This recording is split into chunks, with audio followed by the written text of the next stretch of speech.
was blind, but now I see. I see.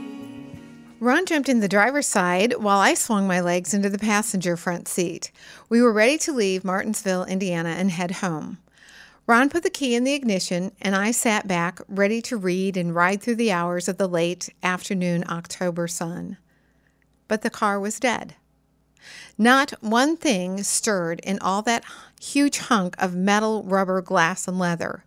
We may as well have had a stone in the engine where the battery sat. We couldn't believe it. We sat and tried again, and then again. To our disbelieving minds, the car was not starting, and we were going nowhere for the time being. 3 men, Tom, Neil, and Jeff. They didn't know one another. We knew none of them, but each of them helped us get from dead engine sitting in the parking lot to life-roaring engine sailing down the interstate. Tom was in the store as a customer. He came out, tried to jump our car from his truck with his cable set. When that failed, he took Ron to purchase a battery, came back, and stayed with us until he saw that we were in the capable hands of an official mechanic. Tom said that he knows what it's like to be stranded with car trouble. Neil. He was a customer also at the nearby store, and he came over and cleaned the battery cables before heading home with his wife and baby.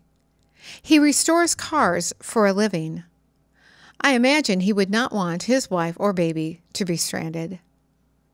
Jeff, owner of the G-Force car repair shop.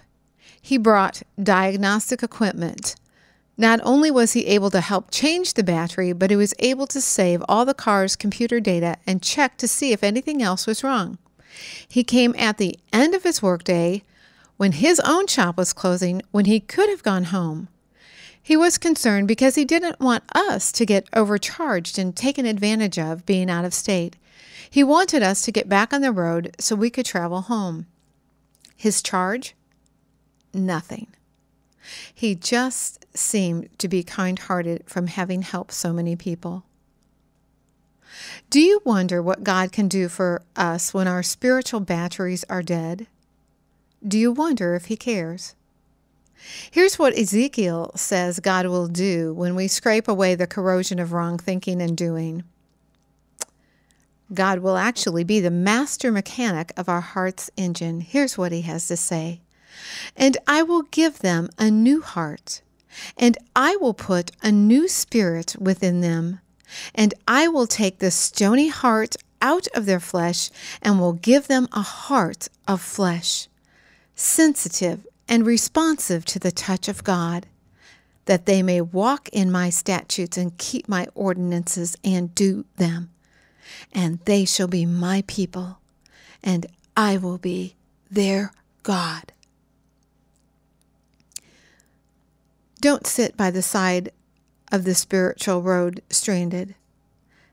The Helper is on the way, and don't be surprised if He shows up in the form of people like Tom, Neil,